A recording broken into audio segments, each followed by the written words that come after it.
ബാറക്കുമോർ. പിതാവിനും പുത്രനും പരിശുദ്ധ റൂഹായിക്കും സ്തുതി, ആദ്യം മുതൽ നമ്മുടെ മേൽ തൻ്റെ കരുണയും മനോണെന്നേക്കുണ്ടായിരിക്കുമാറാകട്ടെ. ആമേൻ. Praise the lord. ഹല്ലേലൂയ.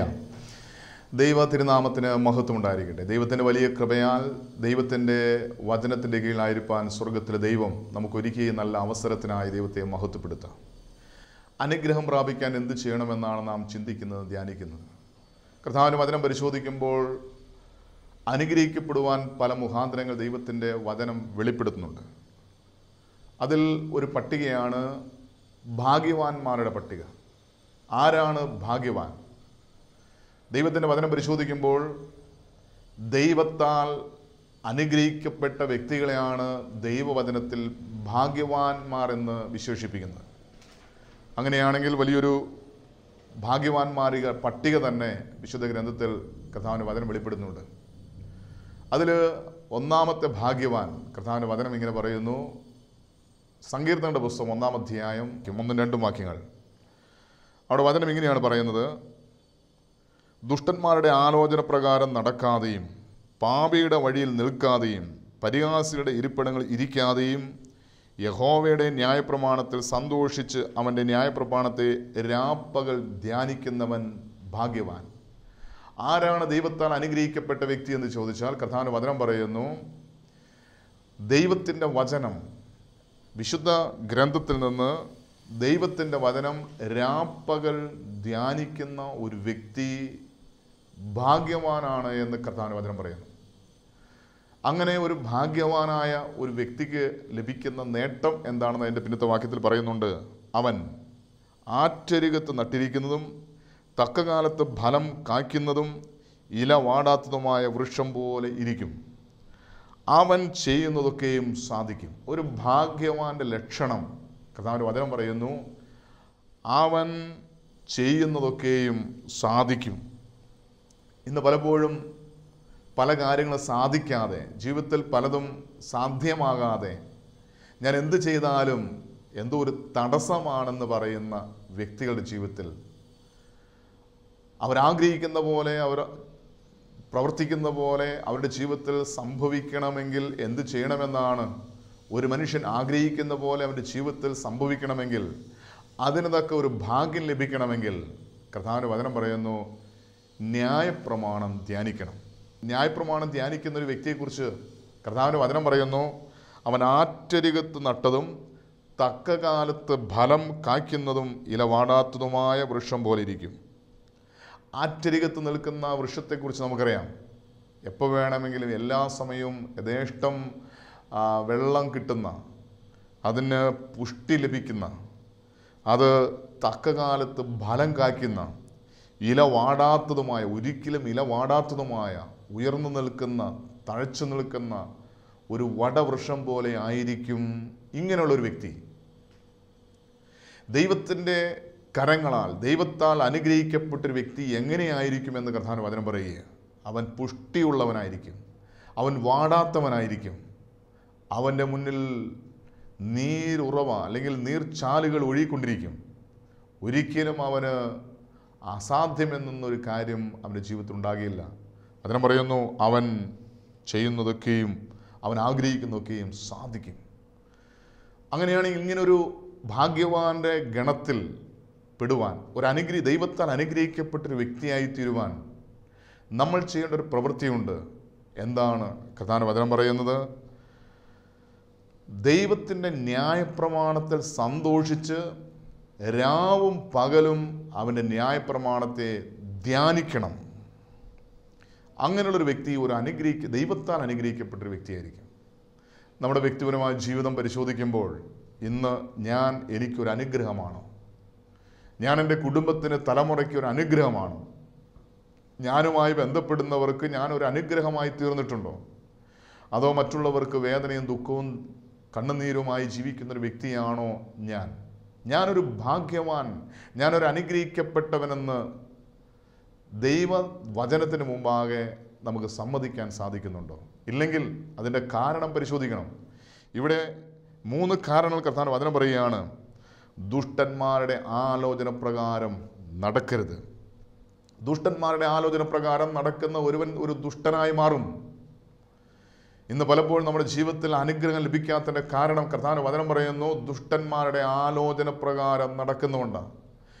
നാം ഒരിക്കലും ദുഷ്ടന്മാരുടെ ആലോചന പ്രകാരം നടക്കരുത്. കാരണം വചനം പറയുന്നു, നീ ഇടത്തോട്ടോ വലത്തോട്ടോ തിരിയുമ്പോൾ ഇതാണ് വഴി, ഇതിലേ പോവുക എന്നൊരു സ്വരം നീ കേൾക്കും. അത് ദൈവത്തിൻ്റെ സ്വരമായിരിക്കും. ദൈവ സ്വരം കേട്ട് ദൈവാത്മാവിനെ നയിക്കപ്പെടുന്ന ഒരു വ്യക്തിയാണ് എങ്കിൽ ആ വ്യക്തി ഒരു അനുഗ്രഹമായിരിക്കും. ഇന്ന് നമ്മൾ ആരെ അനുസരിക്കുന്നു എന്ന് സ്വയം ഒന്ന് പരിശോധിക്കണം. ദുഷ്ടന്മാരുടെ ആലോചന പ്രകാരം നടക്കരുത്. കർത്താവിന്റെ വചനം പറയുന്നു, പാപികളുടെ വഴിയിൽ നിൽക്കരുത്. പാപികളുടെ വഴിയിൽ നിന്നാൽ നീയും ഒരു പാപിയായി തീരാൻ സാധ്യതയുണ്ട്. ഒരു മനുഷ്യൻ പാപം ചെയ്യാൻ ആഗ്രഹിച്ചുകൊണ്ട് ആരും പാപം ചെയ്യുന്നില്ല. ഇന്ന് പലപ്പോഴും നമ്മൾ ആരെ കേൾക്കുന്നു, ആരെ അനുസരിക്കുന്നു, അതനുസരിച്ചാണ് പാപം ചെയ്യുന്നത്. ഇവിടെ വചനം പറയുന്നു, പാപികളുടെ വഴിയിൽ നിന്നാൽ നീയും ഒരു പാപിയായി മാറും. പലപ്പോഴും പാപത്തിൽ നിന്നൊരു വേർപാട് നമുക്കുണ്ടോ എന്ന് സ്വയം ഒന്ന് പരിശോധിക്കണം. പാപം ചെയ്യാൻ താല്പര്യമുണ്ടായിട്ടല്ല പലരും പാപം ചെയ്യുന്നത്. എന്തുകൊണ്ടാണ് പാപം ചെയ്യുന്നത് ചോദിച്ചാൽ, സാഹചര്യമാണ് പാപത്തിന് കാരണമെന്ന പലരും പറയുന്നത്. ഈ സാഹചര്യത്തിൽ നിന്ന് കൊടുത്തതുകൊണ്ടാണ്. നമുക്കറിയാം, പഴയ നിയമത്തിലും പുതിയ നിയമത്തിലും പാപം ചെയ്യാതെ പാപത്തിനെതിരെ പോരാടിയ അനേക വ്യക്തികൾ നമുക്ക് കാണാൻ സാധിക്കും. 10 പേരുടെ ഭവനത്തിൽ ജോസഫ് പാപം ചെയ്യാൻ സാഹചര്യം ഉണ്ടായിട്ടും അവസരമുണ്ടായിട്ടും ആ സാഹചര്യത്തെ ജയിക്കുവാൻ വില കൊടുത്തു. അതുകൊണ്ട് കർത്താവിന്റെ വചനം പറയുന്നു, പാപിയുടെ വഴിയിൽ നിൽക്കരുത്, നിന്നാൽ നീയും പാപം ചെയ്യാൻ സാധ്യതയുണ്ട്. വീണ്ടും കർത്താവിന്റെ വചനം പറയുന്നു, പരിഹാസിയുടെ ഇരിപ്പിടങ്ങളിൽ ഇരിക്കാതെയും.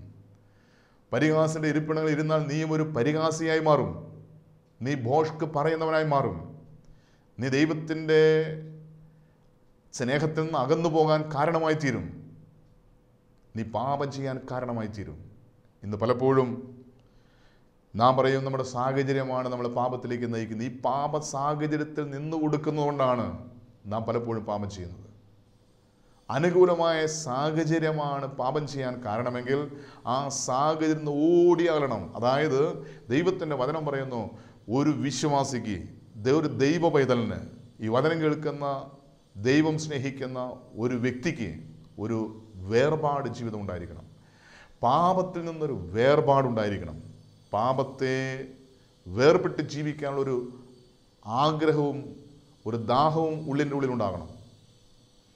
പരിശുദ്ധനായ പൗലോസ് പറയുന്നുണ്ട്, എനിക്ക് നന്മ ചെയ്യാൻ ആഗ്രഹമുണ്ട്, എന്നാൽ ആഗ്രഹിക്കാത്ത തിന്മ ഞാൻ ചെയ്തു പോവുകയാണ്. എന്താണ് കാരണം? ആഗ്രഹിക്കാത്ത തിന്മ ചെയ്യുന്നുവെന്നതിൻ്റെ കാരണം ഞാനല്ല, എന്നിൽ വസിക്കുന്ന പാപമാണ്. ഈ പാപത്തോടുള്ള താല്പര്യം വെറുത്തുപേക്ഷിക്കണം.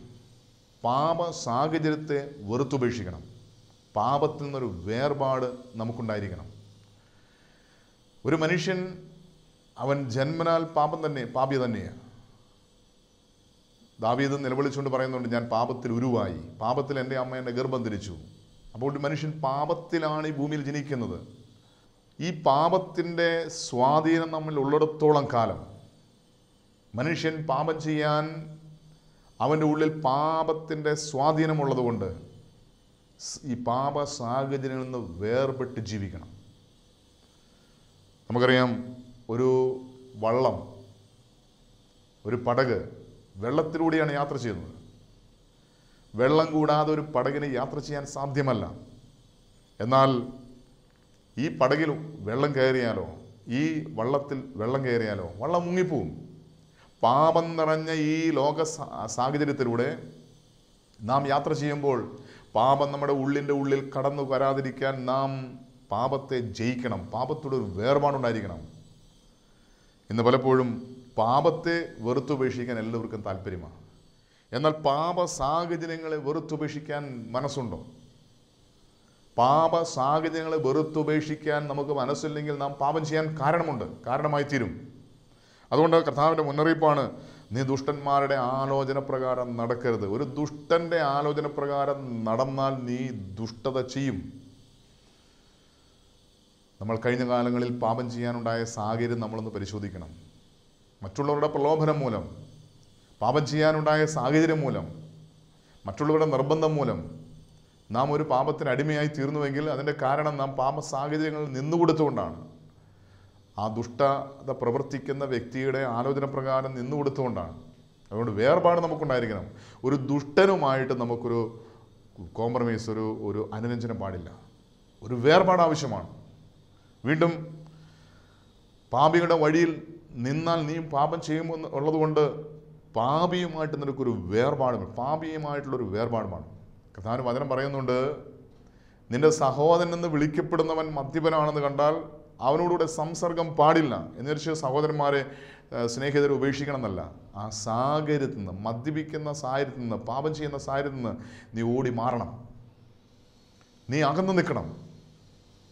പലപ്പോഴും ഈ ധ്യാനം കൂടി പലരും വീണ്ടും പാപത്തിൽ വീണു പോകാൻ കാരണം, അവർ പറയും ഞങ്ങൾ 1 മാസം പിടിച്ചു എന്നു, അല്ലെങ്കിൽ 2 മാസം പിടിച്ചു എന്നു, വീണ്ടും ഞാൻ മദ്യപിച്ചു, പുകവലിച്ചു, വീണ്ടും ഞാൻ പഴയ പാപത്തിലേക്ക് വീണുപോയി. എന്താണ് കാരണം? പാപം അവർ ഉപേക്ഷിച്ചു, പക്ഷെ പാപ സാഹചര്യം ഉപേക്ഷിച്ചിട്ടില്ല.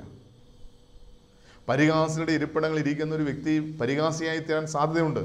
അതുകൊണ്ട് ദൈവത്തിൻ്റെ വചനം പറയുകയാണ്, നിനക്കൊരു വേർപാട് ആവശ്യമാണ്. പരിഹാസിയുടെ ഇരിപ്പിടം ഇരിക്കാൻ നിനക്ക് അനുവാദമില്ല. ഇങ്ങനെ പാപത്തിൽ നിന്നൊരു വേർപാട് സ്വീകരിച്ച് ദൈവത്തിൻ്റെ വചനവുമായിട്ടൊരു ബന്ധമുണ്ടാകണം. കർത്താവിന്റെ വചനം പറയുന്നു, നീ യഹോവയുടെ ന്യായപ്രമാണത്തിൽ സന്തോഷിച്ച് അവൻ്റെ ന്യായപ്രമാണത്തെ രാപ്പകൽ ധ്യാനിക്കുന്നുവെങ്കിൽ നീ ഒരു ഭാഗ്യവാനാണ്, അനുഗ്രഹിക്കപ്പെട്ടവനാണ്. ഇന്ന് ഈ അനുഗ്രഹം ലഭിക്കാതെ, ഭാഗ്യം ലഭിക്കാതെ ജീവിതത്തിൽ ആഗ്രഹിക്കുന്നതിനെതിരായിട്ട് ജീവിതത്തിൽ സംഭവിക്കുമ്പോൾ എന്നോട് എന്തുകൊണ്ടിങ്ങനെ ദൈവം ചെയ്തു എന്ന് ചോദിക്കുന്നുണ്ട്. ദൈവം എന്തിനാ എന്നോട് ഇങ്ങനെ ചെയ്തത്? എൻ്റെ ജീവിതത്തിൽ നീ ആഗ്രഹിക്കുന്ന പലതും നടക്കാതെ, ജീവിതത്തിൽ അനുഗ്രഹം പ്രാപിക്കാതെ, വേദനയും ദുഃഖവും ദാരിദ്ര്യവും കണ്ണുനീരുമായിട്ട് ജീവിതം തള്ളി നീക്കുമ്പോൾ എന്നോട് എന്തിനാ എൻ്റെ ദൈവം ഇത് ചെയ്തത് എന്ന് നീ ചോദിക്കരുത്. കാരണം കർത്താവിൻ്റെ വചനം പറയുന്നു, ദുഷ്ടന്മാരുടെ വഴി, അതിൻ്റെ 4-ാം വാക്യം മുതൽ പറയും, കർത്താവിൻ്റെ വചനം പറയുന്നുണ്ട്, ദുഷ്ടന്മാർ അങ്ങനെയല്ല, അവർ കാറ്റു പറ്റുന്ന പതിർ പോലെ അത്രേ.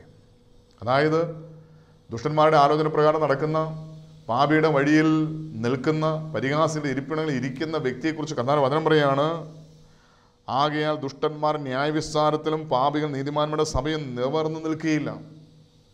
യഹോവ നീതിമാന്മാരുടെ വഴി അറിയുന്നു, ദുഷ്ടന്മാരുടെ വഴിയോ നാശകരമാകുന്നു. അതായത് ദുഷ്ടത പ്രവർത്തിക്കുന്ന വ്യക്തികളുമായി, പാപം ചെയ്യുന്ന വ്യക്തികളുമായി, പരിഹാസികളുടെ ഇരിപ്പിടം ഇരിക്കുന്ന ആ പരിഹാസികളുമായിട്ട് നമുക്കൊരു ബന്ധമുണ്ടെങ്കിൽ കർത്താവിന്റെ വചനം പറയുകയാണ്, ദുഷ്ടന്മാരുടെ വഴിയോ നാശകരമാകുന്നു. ഇന്ന് നമ്മുടെ വഴി നാശത്തിലേക്കാണോ അതോ അനുഗ്രഹത്തിൻ്റെ വഴിയാണോ എന്ന് സ്വയം ഒന്ന് പരിശോധിക്കണം. ഇവിടെ കർത്താവിന്റെ വചനം പറയുന്നു, അങ്ങനെയുള്ള ഒരു വ്യക്തി ഭാഗ്യവാനായിരിക്കും, അനുഗ്രഹിക്കപ്പെട്ടവനായിരിക്കും. ദൈവത്താൽ അനുഗ്രഹം പ്രാപിക്കാൻ നാം ചെയ്യേണ്ട പ്രവൃത്തിയാണ് ദുഷ്ടത ഉപേക്ഷിച്ച്, ദുഷ്ടത വെറുത്തുപേക്ഷിച്ച്, പാപത്തിൽ നിന്നൊരു വേർപാട്, പാപം ചെയ്യുന്ന വ്യക്തികളിൽ നിന്നൊരു വേർപാട് നമ്മുടെ ജീവിതത്തിലുണ്ടെങ്കിൽ നമുക്ക് ഒരു ഭാഗ്യവാനായി തീരാൻ സാധിക്കും. ഇനി പാപത്തിൽ നിന്ന്, പാപ സാഹചര്യങ്ങളിൽ നിന്ന്, പാപം ചെയ്യുന്ന വ്യക്തിയിൽ നിന്നൊരു വേർപാടുണ്ടായാൽ മാത്രം പോരാ, ഈ വിശുദ്ധിയിൽ നിലനിൽക്കാൻ ദൈവത്തിൻ്റെ വചനം പറയുകയാണ്, നാം ദൈവത്തിൻ്റെ ന്യായപ്രമാണത്തിൽ, അതായത് ദൈവ കൽപ്പനകൾ ആചരിക്കുന്നവരായി, അത് ധ്യാനിക്കുന്നവരായി മാറണം. ഇന്ന് പലപ്പോഴും നമുക്ക് കഴിയാത്തൊരു കാര്യമാണ്.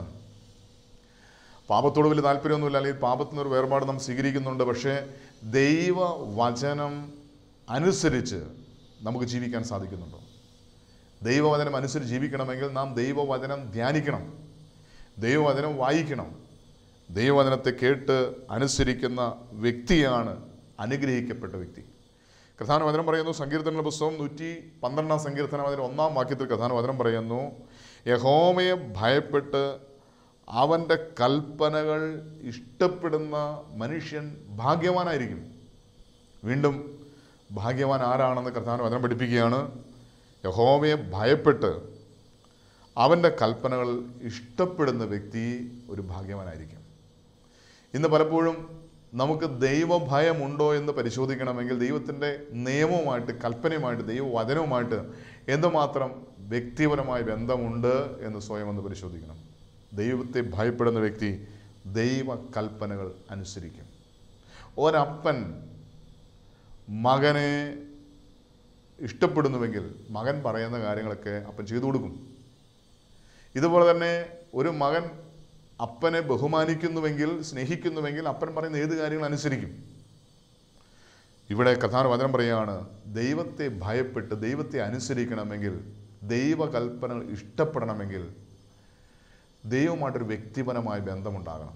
ഒരു ദൈവ ഭയം നമ്മുടെ ഉള്ളിലുണ്ടാകണം. ഇന്ന് ദൈവഭയം ഇല്ലാത്തതുകൊണ്ട് ദൈവത്തിൻ്റെ കൽപ്പനകളോട് വലിയ താല്പര്യമൊന്നുമില്ല, ദൈവത്തിൻ്റെ വചനത്തോട് വലിയ താല്പര്യമൊന്നുമില്ല. കാരണം ദൈവഭയമില്ല.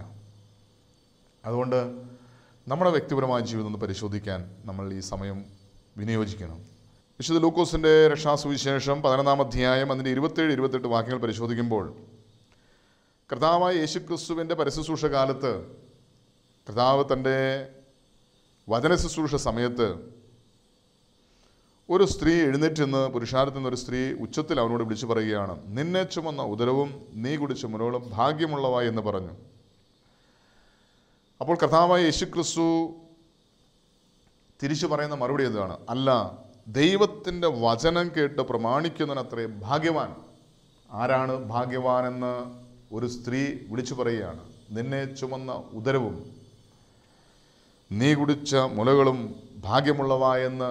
അതായത് അവൻ്റെ അമ്മയെക്കുറിച്ച്, അവന് ജന്മം നൽകാൻ ഭാഗ്യം ലഭിച്ച സ്ത്രീ ഒരു ഭാഗ്യവതിയാണ് എന്ന് പറഞ്ഞപ്പോൾ കർത്താവായ യേശുക്രിസ്തു പറയുന്ന മറുപടി ഇതാണ്, ദൈവത്തിൻ്റെ വചനം കേട്ട് പ്രമാണിക്കുന്നവർ അത്രയേ ഭാഗ്യവാന്മാർ. അതായത് ദൈവ വചനത്തെ സ്നേഹിക്കുന്ന, ദൈവത്തെ ഭയപ്പെട്ട് ദൈവകൽപ്പന പ്രമാണിക്കുന്ന ഒരു വ്യക്തി ഭാഗ്യവാനാണെന്ന് കർത്താവായ യേശുക്രിസ്തു വെളിപ്പെടുത്തുകയും. വീണ്ടും കർത്താവിന്റെ വചനം പരിശോധിക്കുമ്പോൾ വെളിപ്പാടിൻ്റെ പുസ്തകം 1-ാം അധ്യായം അതിൻ്റെ 3-ാമത്തെ വാക്യത്തിൽ കർത്താവിന്റെ വചനം പറയുന്നുണ്ട്, ഈ പ്രവചനഗ്രന്ഥത്തിലെ വചനങ്ങൾ വായിക്കുന്നവനും വായിച്ച് കേൾപ്പിക്കുന്നവനും ഇത് പ്രമാണിക്കുന്നവനും ഭാഗ്യവാൻ. ആരാണ് ദൈവത്താൽ അനുഗ്രഹിക്കപ്പെട്ട വ്യക്തി എന്ന് ചോദിച്ചാൽ കർത്താവിന്റെ വചനം പറയുകയാണ്, ഈ പ്രവചനഗ്രന്ഥത്തിലെ വചനങ്ങൾ വായിക്കുന്നവൻ അനുഗ്രഹിക്കപ്പെടും, വായിച്ച് കേൾപ്പിക്കുന്നവൻ അനുഗ്രഹിക്കപ്പെടും, അതനുസരിക്കുന്ന പ്രമാണിക്കുന്നവൻ അനുഗ്രഹിക്കപ്പെടും. അനുസരിക്കണമെങ്കിൽ ഈ കേൾക്കുന്നത് വിശ്വസിക്കണം. അങ്ങനെയാണെങ്കിൽ ഇത് വായിച്ച് കേട്ട് വിശ്വസിച്ച് ഇതനുസരിക്കുന്ന ഒരു വ്യക്തി ദൈവത്താൽ അനുഗ്രഹിക്കപ്പെട്ട വ്യക്തിയാണെന്ന് കർത്താവിന് വചനം വ്യക്തമായിട്ട് വെളിപ്പെടുത്തുകയാണ്.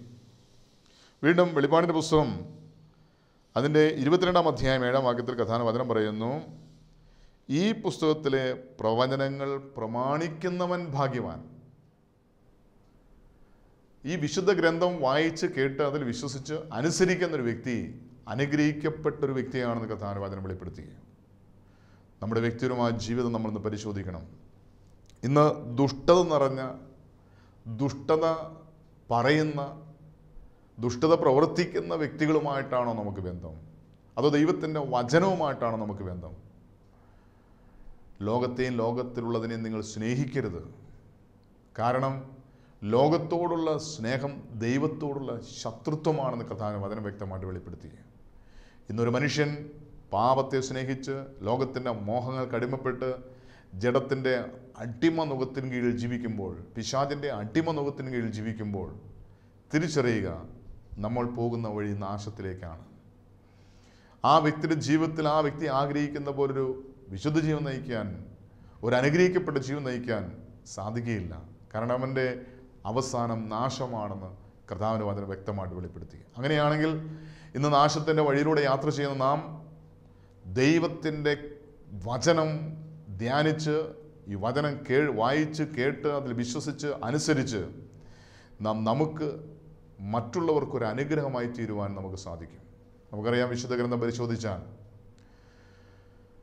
പഴയ നിയമത്തിൽ ഏതെല്ലാം വ്യക്തികളെ വിശുദ്ധ ഗ്രന്ഥത്തിൽ പരിചയപ്പെടുത്തുന്നുണ്ടോ അവരെല്ലാം ഒരു അനുഗ്രഹമായി തീരാൻ കാരണം ദൈവസ്വരം കേട്ട് ദൈവത്തെ അനുസരിച്ചതുകൊണ്ടാണ്. നമുക്കറിയാം, അബ്രഹാം ഒരു സാധാരണ ഒരു വ്യക്തിയാണ്. എന്നാൽ ദൈവം വിളിച്ചപ്പോൾ ദൈവത്തിൻ്റെ സ്വരം കേട്ട് ദൈവം കാണിക്കാമെന്ന് പറഞ്ഞ കാണപ്പെടാത്ത ദേശം ലക്ഷ്യമാക്കി യാത്ര ചെയ്തു. അബ്രഹാം ആരായി മാറി? ബഹുജാതികൾക്കൊരു അനുഗ്രഹമായി മാറി. അബ്രാഹത്തോട് ദൈവം പറഞ്ഞു, നിന്നെ അനുഗ്രഹിക്കുന്നവരെ ഞാൻ അനുഗ്രഹിക്കും, നിന്നെ ശപിക്കുന്നവരെ ഞാൻ ശപിക്കും. നീ തല ഉയർത്തി നോക്കുക, നീ കാണുന്ന ദേശം മുഴുവൻ നിനക്ക് ഞാൻ അവകാശമായി തരും. അപ്പോൾ അബ്രാഹാം ഒരു അനുഗ്രഹമായി തീരാൻ കാരണം ഒരൊറ്റ കാര്യം ചെയ്തോളൂ, ദൈവത്തിൻ്റെ വാക്കുകളെ കേട്ട് അനുസരിച്ചു, അതിൽ വിശ്വസിച്ചു, അതനുസരിച്ചു. അബ്രാഹാം ഒരു അനുഗ്രഹമായി മാറി. മോശ ആരായിരുന്നു? ഒരു വിക്കനായൊരു മനുഷ്യനായിരുന്നു. ഒരു മിസ്രൈമിനെ അടിച്ചു കൊന്ന് കുറ്റബോധം കൊണ്ട് ഒളിച്ചിരുന്നൊരു മനുഷ്യനായിരുന്നു. എന്നാൽ ഈ മോശ ആരായി മാറി?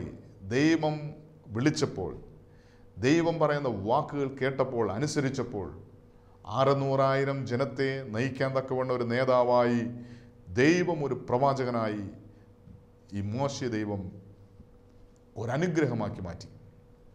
യോശുവ ആരായിരുന്നു? ഒരു സാധാരണ വ്യക്തിയായിരുന്നു. എന്നാൽ യോശുവ പറഞ്ഞപ്പോൾ സൂര്യൻ നിശ്ചലമായി, ചന്ദ്രൻ നിശ്ചലമായി. സൂര്യനും ചന്ദ്രനെയും നിശ്ചലമാക്കാൻ കഴിവുള്ള ഒരു വ്യക്തിയാക്കി ദൈവം ഈ യോശുവയെ ഉയർത്തി. എന്താ കാരണം? യോശുവ ദൈവത്തെ അനുസരിച്ചു, ദൈവവചനത്തെ അനുസരിച്ചു എന്നൊരൊറ്റ കാരണം.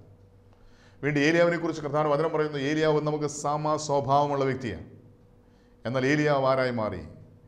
ഏലിയാവ് കൽപ്പിച്ചപ്പോൾ, പറഞ്ഞപ്പോൾ മഴ പെയ്യാതിരുന്നു. മഴ പെയ്യാൻ കൽപ്പിച്ചപ്പോൾ മഴ പെയ്തു. ഏലിയാവ് പ്രാർത്ഥിച്ചപ്പോൾ ആകാശത്ത് നിന്ന് അഗ്നി ഇറങ്ങി ബലിപീഠം കത്തിച്ചാമ്പലായി.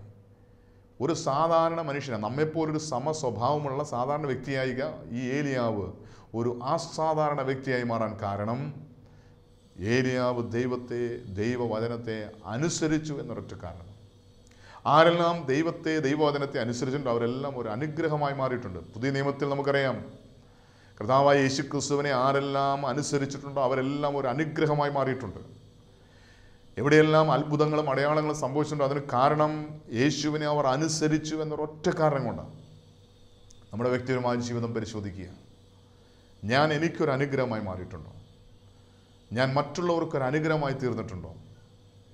ദൈവത്തിൻ്റെ വചനം പറയുന്നു, നീ ഒരു അനുഗ്രഹിക്കപ്പെട്ട വ്യക്തിയായി, ദൈവത്താൽ അനുഗ്രഹിക്കപ്പെട്ട ഒരു ഭാഗ്യവാനായി തീരാൻ നീ ചെയ്യേണ്ട ഒരു പ്രവൃത്തി 1 സങ്കീർത്തനം 1 വാക്യം, ദുഷ്ടന്മാരുടെ ആലോചന പ്രകാരം നടക്കാതെ, പാപിയുടെ വഴി നിൽക്കാതെ, പരിഹാസിയുടെ ഇരിപ്പിടം ഇരിക്കാതെ, പാപത്തിൽ നിന്നും പാപ സാഹചര്യത്തിൽ നിന്നും നിനക്കൊരു വേർപാട് സ്ഥാപിച്ച്, മാത്രമല്ല ദൈവവചനത്തെ, കർത്താവിൻ്റെ ന്യായപ്രമാണത്തെ രാവും പകലും ധ്യാനിച്ചാൽ നീ ഒരു ഭാഗ്യവാനായി അനുഗ്രഹിക്കപ്പെട്ട വ്യക്തിയായി മാറുകയാണ്.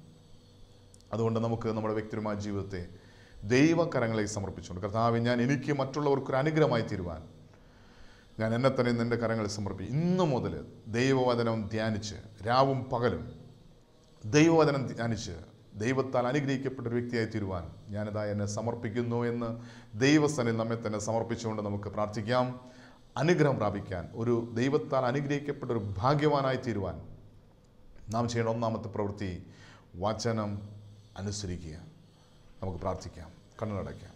ഞങ്ങൾ അത്യധികമായി സ്നേഹിക്കുന്ന ഞങ്ങളുടെ സ്വർഗീയ പിതാവ് നല്ല ദൈവമേ, ഈ അനുഗ്രഹിക്കപ്പെട്ട ഈ നിമിഷങ്ങൾക്കായി നന്ദി പറയുന്നു. കർത്താവേ, നീ കേൾപ്പിച്ച വചനത്തിലൂടെ ഞങ്ങൾ ആരാണ് എന്ന് തിരിച്ചറിയുവാൻ ഞങ്ങൾക്ക് നീ ഒരു അവസരം നൽകി. ഇന്ന് ഞങ്ങളുടെ ജീവിതത്തിൽ ഞങ്ങൾ ആഗ്രഹിക്കുന്ന പോലെ ഞങ്ങളുടെ ജീവിതത്തിൽ സാധ്യമാകാതെ ഞങ്ങളുടെ ജീവിതത്തിൽ ദുഃഖവും വേദനയും കണ്ണുനീരും അനുഭവിക്കുന്ന വ്യക്തികളായി ജീവിക്കുന്നുവെങ്കിൽ, കർത്താവ്, ഇന്ന് കേട്ട വചനപ്രകാരം ഞങ്ങളൊരു അനുഗ്രഹമായി തീരുവാൻ, മറ്റുള്ളവർക്കൊരു അനുഗ്രഹമായി തീരുവാൻ, ഒരു ഭാഗ്യവാൻ എന്നുള്ള പദവിയിലേക്ക് മാറ്റപ്പെടുവാൻ തക്കവണ്ണം കർത്താവെ, പാപത്തിൽ നിന്നൊരു വേർപാട് ഞങ്ങൾക്കുണ്ടാകുവാൻ, അത് മുഖാന്തരം ദൈവവചനവുമായിട്ടൊരു വ്യക്തിപരമായ ബന്ധമുണ്ടാകുവാൻ, ദൈവത്തെ ഭയപ്പെട്ട് ദൈവ കൽപ്പനകളെ സ്നേഹിച്ച് ദൈവവചനം അനുസരിച്ച് ഒരു വിശുദ്ധ ജീവൻ നയിക്കുവാൻ, ഒരു വിശ്വാസ ജീവൻ നയിക്കുവാൻ, അത് മുഖാന്തരം ഒരനുഗ്രഹമായി തീരുവാൻ ഈ വചനം കേൾക്കുന്ന എല്ലാവരെയും ഒന്ന് വ്യക്തിപരമായി അനുഗ്രഹിക്കുമാറാണെന്ന് പ്രാർത്ഥിക്കുന്നു. എല്ലാ പാപ ശാപ രോഗബന്ധനങ്ങളിൽ നിന്ന് വിടുതൽ നൽകി ദൈവവചനം അനുസരിച്ച് ദൈവത്താൽ അനുഗ്രഹിക്കപ്പെട്ടൊരു വ്യക്തിയായി മാറുവാൻ ഞങ്ങൾക്കെല്ലാവർക്കും കൃപ നൽകണമെന്ന് പ്രാർത്ഥിക്കുന്നു. ഈ വചനത്തിന് മുന്നായിരിക്കുന്ന എല്ലാ രോഗികളെയും നിൻ്റെ കരങ്ങളിൽ സമർപ്പിക്കുന്നു. വേദന അനുഭവിക്കുന്നവരെ സമർപ്പിക്കുന്നു. ആരും സഹായിക്കാനില്ലാത്തവരെ സമർപ്പിക്കുന്നു. കർത്താവേ, നിൻ്റെ വചനം കേട്ടതിൽ വിശ്വസിച്ച് അനുസരിച്ച് ഒരനുഗ്രഹമായി തീരുവാൻ, അനേക വർഷങ്ങളായി പ്രാർത്ഥിക്കുന്ന ആഗ്രഹിക്കുന്ന വിഷയത്തിൻ്റെ മേൽ ഒരത്ഭുതം കാണുവാൻ അവിടുന്ന് സഹായിക്കുമാറാകണമെന്ന് പ്രാർത്ഥിക്കുന്നു. പരിശുദ്ധ അമ്മേ ദൈവമാതാവേ, ദൈവവചനത്തിൻ്റെ മുന്നിൽ തന്നെ അനുസരിച്ചപ്പോൾ യേശുവിനെ ഉദരത്തിൽ സ്വീകരിക്കുവാൻ ഭാഗ്യം ലഭിച്ചു. പരിശുദ്ധ അമ്മേ ദൈവമാതാവേ, ദൈവവചനം അനുസരിച്ച് അമ്മയെപ്പോലൊരു ഭാഗ്യവാനായി തീരുവാൻ തക്കവണ്ണം ഈ വചനം കേൾക്കുന്ന എല്ലാവർക്കും വേണ്ടി പ്രാർത്ഥിക്കണമേ. സകല ശുദ്ധിമാന്മാരെ, ശുദ്ധിമതികളെ ഞങ്ങൾക്ക് വേണ്ടി പ്രാർത്ഥിക്കണമേ. സകല വിശുദ്ധരെ ഞങ്ങൾക്ക് വേണ്ടി പ്രാർത്ഥിക്കണം. സകല രക്തസാക്ഷികളുമേ ഞങ്ങൾക്ക് വേണ്ടി പ്രാർത്ഥിക്കണമേ. പിതാവേ, പ്രാർത്ഥനയുടെ വയ്ക്കായി സ്തോത്രം. യേശുവിൻ്റെ അതിപരിശുദ്ധമായ നാമത്തിൽ തന്നെ. ആമേൻ.